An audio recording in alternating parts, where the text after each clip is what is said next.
Tonight we continue Pride and Prejudice, chapters 10 and 11. Chapter 10. The day passed much as the day before had done. Mrs. Hurst and Miss Bingley had spent some hours of the morning with the invalid, who continued, though slowly, to mend, and in the evening Elizabeth joined their party in the drawing-room. The loo table, however, did not appear. Mr. Darcy was writing, and Miss Bingley, seated near him, was watching the progress of his letter and repeatedly calling off his attention by messages to his sister. Mr. Hurst and Mr. Bingley were at piquet, and Mrs. Hurst was observing their game. Elizabeth took up some needlework and was sufficiently amused in attending to what passed between Darcy and his companion. The perpetual commendations of the lady, either on his handwriting, or on the evenness of his lines, or on the length of his letter, with the perfect unconcern with which her praises were received, formed a curious dialogue, and was exactly in unison with her opinion of each. How delighted Miss Darcy will be to receive such a letter! He made no answer. You write uncommonly fast. You are mistaken. I write rather slowly. How many letters you must have occasion to write in the course of a year! Letters of business, too. How odious I should think them! It is fortunate, then, that they fall to my lot instead of to yours. Pray tell your sister that I long to see her. I have already told her so once by your desire. I am afraid you do not like your pen. Let me mend it for you. I mend pens remarkably well. Thank you, but I always mend my own. How can you contrive to write so even? He was silent. Tell your sister I am delighted to hear of her improvement on the harp, and pray let her know that I am quite in raptures with her beautiful little design for a table, and I think it infinitely superior to Miss Grantley's. Will you give me leave to defer your raptures till I write again? At present I have not room to do them justice. Oh, it is of no consequence. I shall see her in January. But do you always write such charming long letters to her, Mr. Darcy? They are generally long, but whether always charming, it is not for me to determine. It is a rule with me that a person who can write a long letter with ease cannot write ill. That will not do for compliment to Darcy, Caroline, cried her brother, because he does not write with ease. He studies too much for words of 4 syllables. Do not you, Darcy? My style of writing is very different from yours. Oh, cried Miss Bingley, Charles writes in the most careless way imaginable. He leaves out half his words and blots the rest. My ideas flow so rapidly that I have not time to express them, by which means my letters sometimes convey no ideas at all to my correspondents. Your humility, Mr. Bingley, said Elizabeth, must disarm reproof. Nothing is more deceitful, said Darcy, than the appearance of humility. It is often only carelessness of opinion, and sometimes an indirect boast. And which of the two do you call my little recent piece of modesty? The indirect boast. For you are really proud of your defects in writing, because you consider them as proceeding from a rapidity of thought and carelessness of execution, which, if not estimable, you think at least highly interesting. The power of doing anything with quickness is always much prized by the possessor, and often without any attention to the imperfection of the performance. When you told Mrs. Bennet this morning that if you ever resolved on quitting Netherfield, you should be gone in 5 minutes, you meant it to be a sort of panegyric of compliment to yourself, And yet, what is there so very laudable in a precipitance which must leave very necessary business undone, and can be of no real advantage to yourself or anyone else? Nay, cried Bingley, this is too much to remember at night all the foolish things that were said in the morning, and yet upon my honour, I believed what I said of myself to be true, and I believe it at this moment. At least therefore, I did not assume the character of needless precipitance merely to show off before the ladies. I dare say you believed it, but I am by no means convinced that you would be gone with such celerity. Your conduct would be quite as dependent on chance as that of any man I know. And if, as you were mounting your horse, a friend were to say, Bingley, you had better stay till next week, you would probably do it. You would probably not go, and, at another word, might stay a month. You have only proved by this, cried Elizabeth, that Mr. Bingley did not do justice to his own disposition. You have shown him off now much more than he did himself. I am exceedingly gratified, said Bingley, by your converting what my friend says into a compliment on the sweetness of my temper.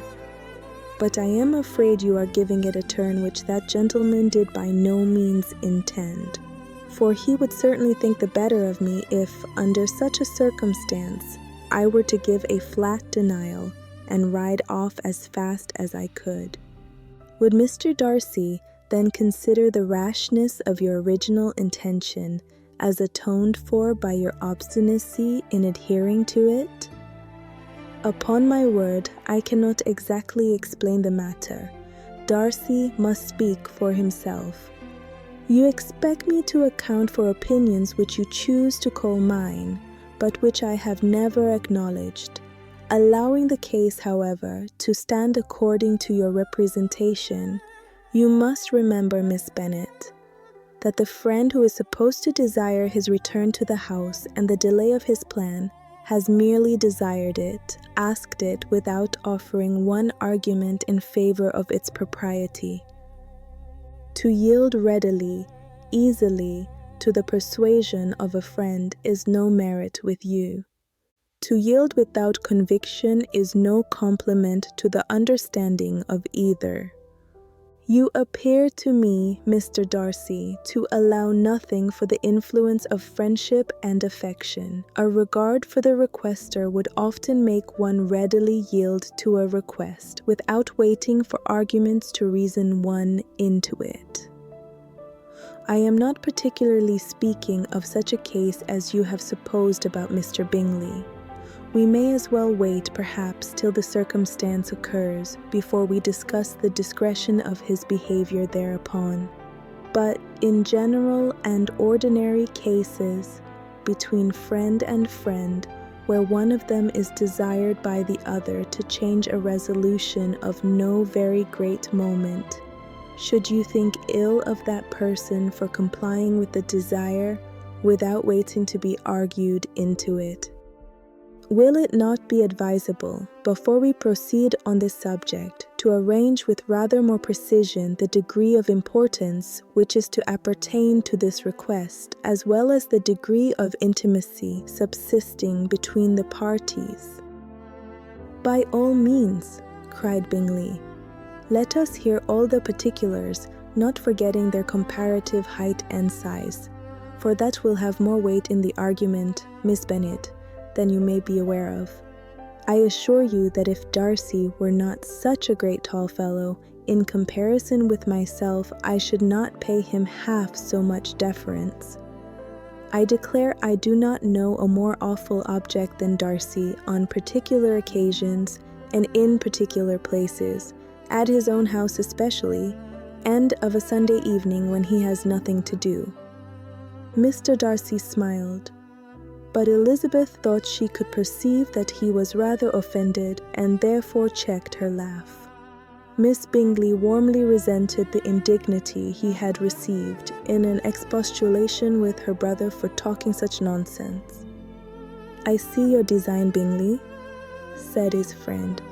"You dislike an argument and want to silence this." "Perhaps I do. Arguments are too much like disputes. If you and Miss Bennet will defer yours till I am out of the room, I shall be very thankful, and then you may say whatever you like of me." "What you ask," said Elizabeth, "is no sacrifice on my side," and Mr. Darcy had much better finish his letter. Mr. Darcy took her advice and did finish his letter. When that business was over, he applied to Miss Bingley and Elizabeth for the indulgence of some music. Miss Bingley moved with alacrity to the pianoforte, and after a polite request that Elizabeth would lead the way, which the other as politely and more earnestly negatived, she seated herself. Mrs. Hurst sang with her sister, and while they were thus employed, Elizabeth could not help observing, as she turned over some music books that lay on the instrument, how frequently Mr. Darcy's eyes were fixed on her. She hardly knew how to suppose that she could be an object of admiration to so great a man, and yet that he should look at her because he disliked her was still more strange. She could only imagine, however, at last, that she drew his notice because there was something about her more wrong and reprehensible, according to his ideas of right, than in any other person present. The supposition did not pain her. She liked him too little to care for his approbation. After playing some Italian songs, Miss Bingley varied the charm by a lively Scotch air, and soon afterwards Mr. Darcy, drawing near Elizabeth, said to her, "Do you not feel a great inclination, Miss Bennet, to seize such an opportunity of dancing a reel?" She smiled, but made no answer. He repeated the question with some surprise at her silence. "Oh," said she, "I heard you before, but I could not immediately determine what to say in reply. You wanted me, I know, to say yes, that you might have the pleasure of despising my taste, but I always delight in overthrowing those kind of schemes and cheating a person of their premeditated contempt. I have, therefore, made up my mind to tell you that I do not want to dance a reel at all, and now despise me if you dare." "Indeed, I do not dare." Elizabeth, having rather expected to affront him, was amazed at his gallantry, but there was a mixture of sweetness and archness in her manner, which made it difficult for her to affront anybody. And Darcy had never been so bewitched by any woman as he was by her. He really believed that, were it not for the inferiority of her connections, he should be in some danger. Miss Bingley saw, or suspected, enough to be jealous, and her great anxiety for the recovery of her dear friend Jane received some assistance from her desire of getting rid of Elizabeth. She often tried to provoke Darcy into disliking her guest by talking of their supposed marriage and planning his happiness in such an alliance. "I hope," said she, as they were walking together in the shrubbery the next day, "you will give your mother-in-law a few hints when this desirable event takes place, as to the advantage of holding her tongue, and if you can compass it, to cure the younger girls of running after the officers. And, if I may mention so delicate a subject, endeavor to check that little something, bordering on conceit and impertinence, which your lady possesses. Have you anything else to propose for my domestic felicity? Oh yes, do let the portraits of your uncle and Aunt Phillips be placed in the gallery at Pemberley. Put them next to your great uncle the judge. They are in the same profession, you know, only in different lines. As for your Elizabeth's picture, you must not attempt to have it taken, for what painter could do justice to those beautiful eyes? It would not be easy indeed to catch their expression, but their color and shape and the eyelashes, so remarkably fine, might be copied. At that moment they were met from another walk by Mrs. Hurst and Elizabeth herself. "I did not know that you intended to walk," said Miss Bingley in some confusion, lest they had been overheard. "You used us abominably ill," answered Mrs. Hurst, "running away without telling us that you were coming out." Then taking the disengaged arm of Mr. Darcy, she left Elizabeth to walk by herself. The path just admitted 3. Mr. Darcy felt their rudeness and immediately said, "This walk is not wide enough for our party. We had better go into the avenue."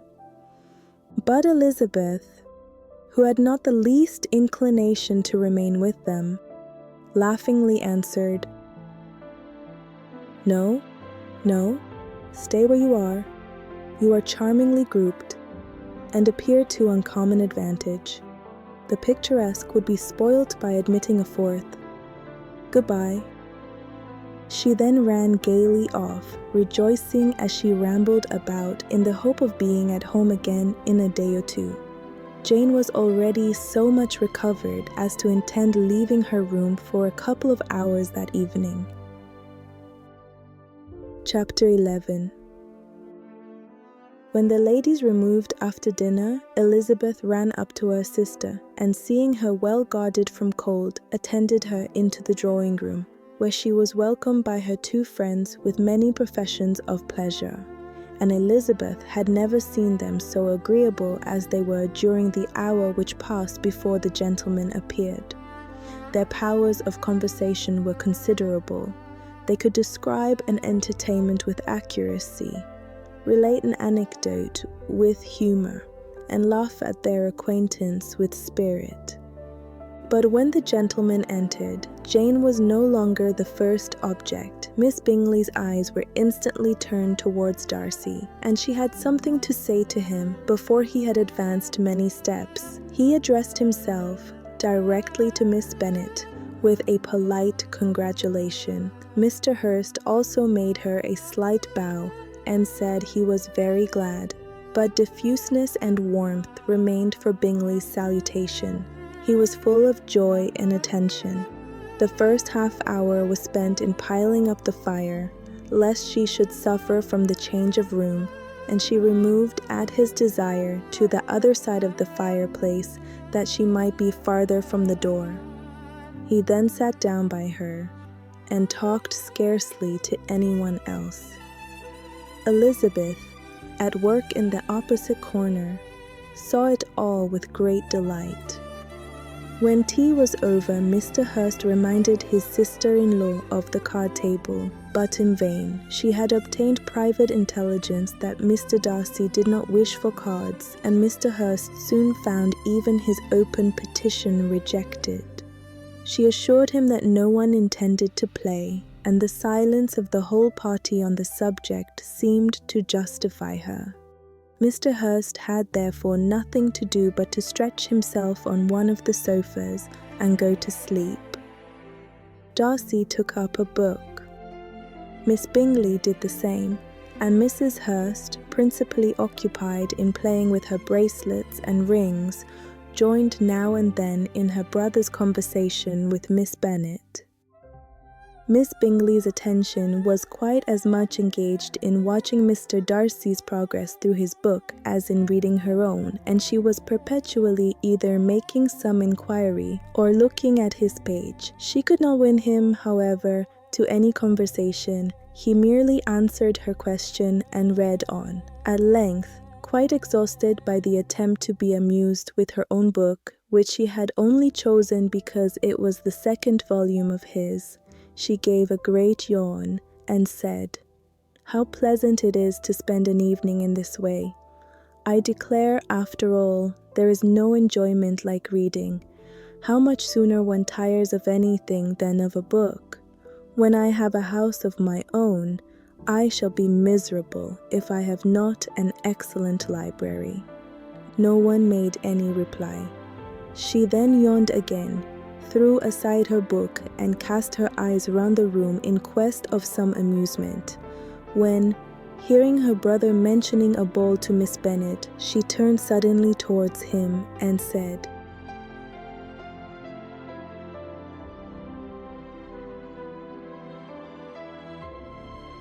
"By the by, Charles, are you really serious in meditating a dance at Netherfield? I would advise you, before you determine on it, to consult the wishes of the present party. I am much mistaken if there are not some among us to whom a ball would be rather a punishment than a pleasure." "If you mean Darcy," cried her brother, "he may go to bed if he chooses before it begins. But as for the ball, it is quite a settled thing, and as soon as Nichols has made white soup enough, I shall send around my cards."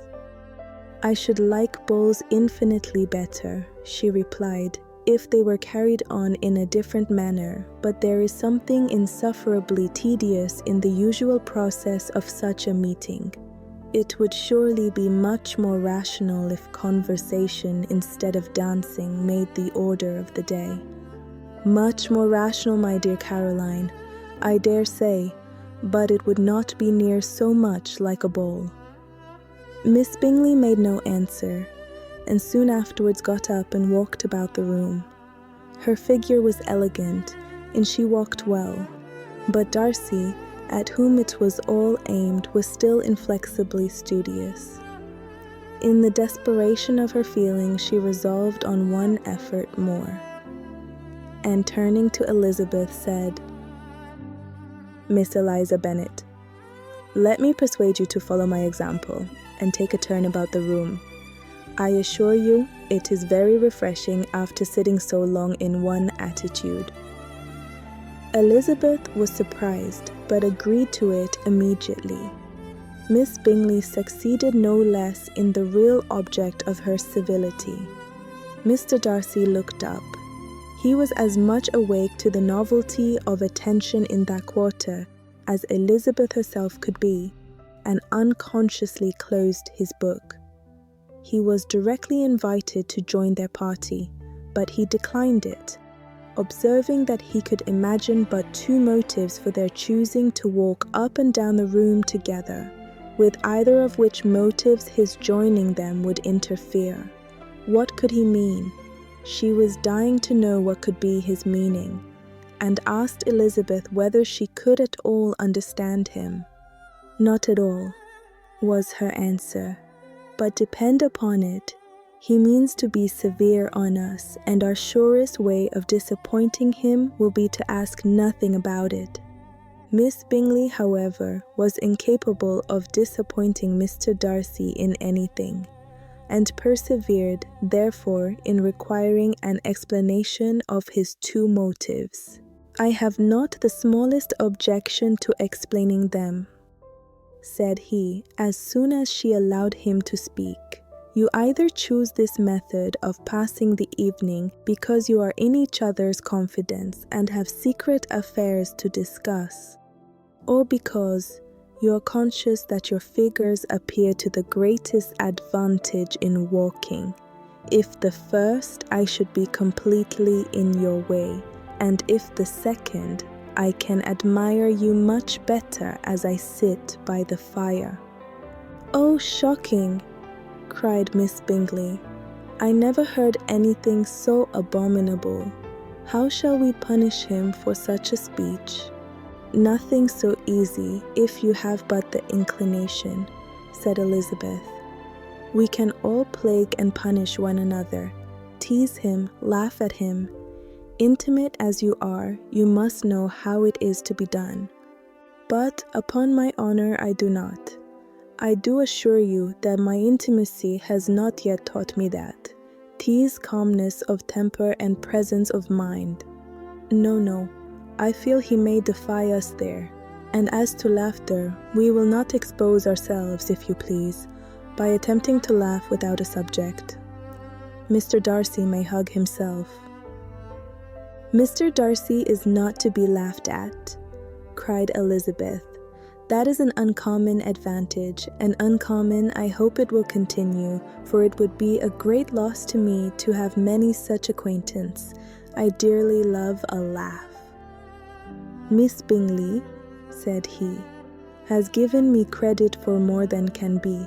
The wisest and best of men, nay, the wisest and best of their actions, may be rendered ridiculous by a person whose first object in life is a joke." "Certainly," replied Elizabeth, "there are such people, but I hope I am not one of them. I hope I never ridicule what is wise or good. Follies and nonsense, whims and inconsistencies do divert me, I own, and I laugh at them whenever I can. But these, I suppose, are precisely what you are without.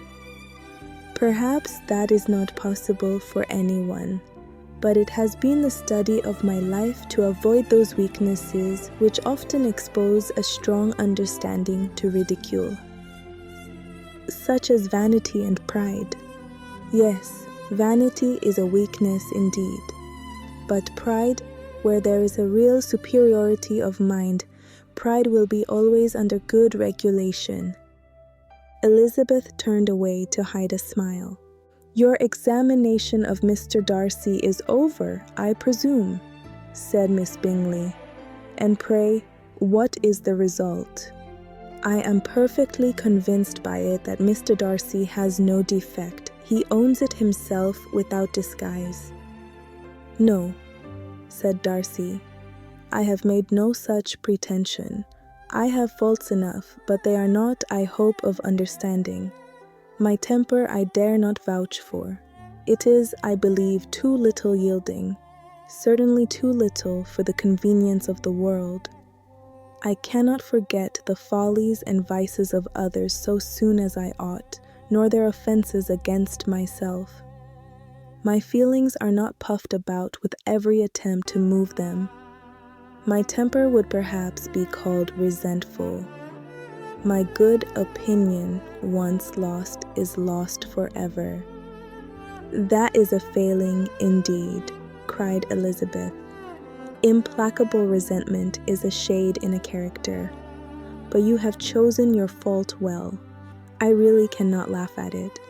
You are safe from me.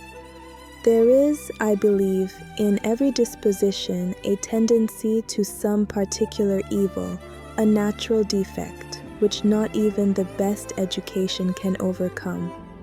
And your defect is a propensity to hate everybody. And yours," he replied with a smile, "is willfully to misunderstand them."